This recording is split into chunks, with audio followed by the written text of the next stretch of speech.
নমস্কার। চলুন আজ এক গভীর সত্যের খোঁজে বেরিয়ে পড়া যাক। আর এই যাত্রায় আমাদের পথ দেখাবে পরম পূজ্য গুরুদেব পণ্ডিত শ্রীরাম শর্মা আচার্যজির অসাধারণ মূল হিন্দি সাহিত্য। এই সাহিত্য আমাদের একটা খুব সহজ কিন্তু ভীষণ শক্তিশালী কথা মনে করিয়ে দেয়, আর সেটা হলো ধর্মের আসল জায়গাটা কিন্তু কোনো বাহ্যিক আচার অনুষ্ঠানে নয়, ওটা লুকিয়ে আছে আমাদের একেবারে ভেতরে, আমাদের সৎ আচরণে।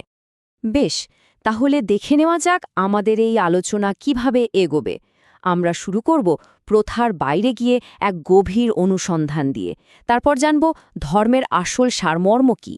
এরপর সৎ আচরণের মূল ভিত্তিগুলো চিনব, দেখব প্রাচীন জ্ঞানের সাথে বিজ্ঞানের কি অদ্ভুত মিল, আর সব শেষে জানব কিভাবে এই গুণগুলো আমাদের প্রতিদিনের জীবনে কাজে লাগানো যায়। তো আমাদের যাত্রাটা শুরু হচ্ছে একটা খুব সাধারণ প্রশ্ন দিয়ে। অনেক সময় কি এমন মনে হয় না যে আমরা শুধু কিছু নিয়ম বা অনুষ্ঠান পালন করে চলেছি, কিন্তু এর ভেতরের যে আসল অনুভূতি, সেই আধ্যাত্মিক সংযোগটাই যেন কোথাও হারিয়ে গেছে? মনটা তখন আরও গভীর কিছুর জন্য ছটফট করে। আর ঠিক তখনই এই প্রশ্নটা আমাদের সবার মনে আসে, তাই না?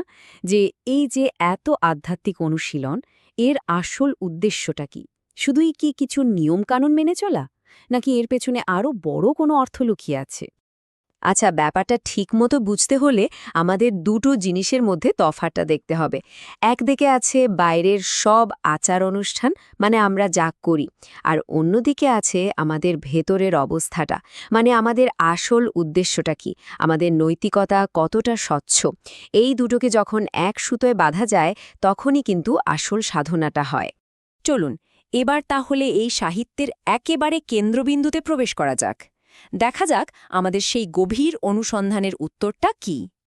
আর এই একটা বাক্যেই যেন সব উত্তর লুকিয়ে আছে। দেখুন, প্রকৃত ধর্ম বা আধ্যাত্মিকতা, এটা কিন্তু শুধু পালন করার বিষয় নয়, এটা আসলে আমাদের জীবন যাপনের একটা উপায়, আমাদের আচরণেরই একটা আয়না।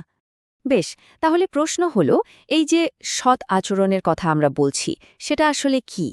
এই অংশে আমরা সেই মূল গুণগুলো নিয়ে কথা বলবো, যা একটা সুন্দর আধ্যাত্মিক জীবনের ভিত তৈরি করে। প্রথমেই এই মূল শব্দটার সঙ্গে পরিচিত হওয়া যাক, সদাচরণ। এই একটা শব্দই পুরো দর্শনটার ভিত্তি। এর সহজ অর্থ হল ভালো গুণগুলোকে শুধু জানা নয়, সেগুলোকে নিজের জীবনের একটা স্বাভাবিক অংশে পরিণত করা। এই সাহিত্য আমাদের বেশ কিছু মূল গুণাবলীর কথা বলে, যেমন সত্য, করুণা, আত্মনিয়ন্ত্রণ, নিঃস্বার্থ সেবা, আরও অনেক। এগুলো যেন একটা বড় গাছের বিভিন্ন ডালপালা। চলুন এর মধ্যে সবচেয়ে গুরুত্বপূর্ণ কয়েকটা গুণ নিয়ে একটু গভীরে যাওয়া যাক। যেমন ধরুন সত্য। সত্য মানে কিন্তু শুধু সত্যি কথা বলা নয়, এর অর্থ আরও অনেক গভীর। এর মানে হল আমাদের চিন্তা, আমাদের কথা আর আমাদের কাজ, এই তিনটের মধ্যে যেন কোনো ফাঁক না থাকে। যা ভাবছি, যা বলছি আর যা করছি, সবই যেন এক হয়। ঠিক একইভাবে করুণা মানে শুধু দুঃখ প্রকাশ করা নয়, প্রকৃত করুণা হল প্রত্যেকটা জীবের মধ্যে সেই এক ঈশ্বরকে দেখা এবং কোনো কিছু পাওয়ার আশা না করে নিঃস্বার্থভাবে তাদের কষ্ট দূর করার চেষ্টা করা। আর এই কথাটা তো একেবারে মনের গভীরে নাড়া দিয়ে যায়। দেখুন, আধ্যাত্মিক পথে সবচেয়ে বড় জয় কিন্তু অন্যকে হারানো নয়, বরং নিজের মন আর ইন্দ্রিয়কে সঠিক পথে চালনা করা। এটাই আসল বিজয়। এখন একটা দারুণ জিনিস দেখা যাক, কিভাবে হাজার হাজার বছরের পুরনো এই জ্ঞান আজকের আধুনিক বিজ্ঞানের জগতেও সত্যি বলে প্রমাণিত হচ্ছে। এটা ভাবলে কিন্তু অবাক হতে হয়। আমাদের প্রাচীন ঋষিরা সব সময় একটা কথা বলে গেছেন, তাই না?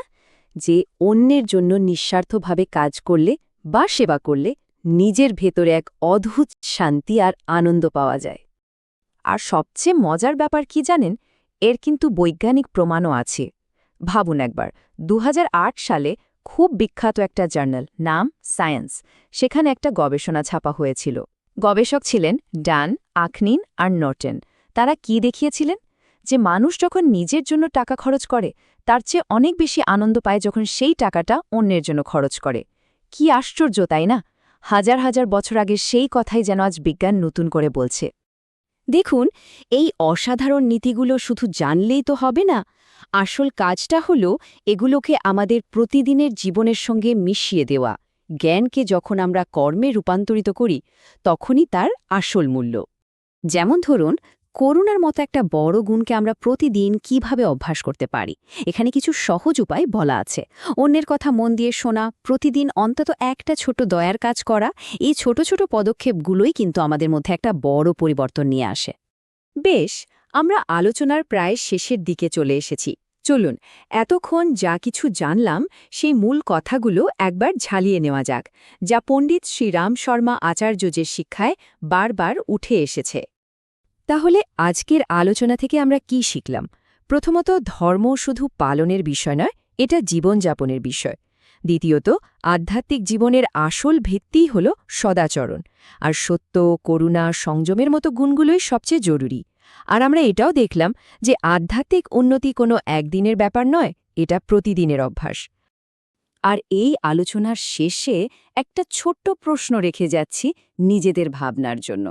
এই যে এতগুলো সৎ আচরণের কথা আমরা জানলাম, এর মধ্যে কোন গুণটিকে আজ থেকে আমরা আমাদের জীবনে আরও মজবুত করে তোলার চেষ্টা করতে পারি? এই জ্ঞানকে জীবনে প্রয়োগ করার আমন্ত্রণ রইল।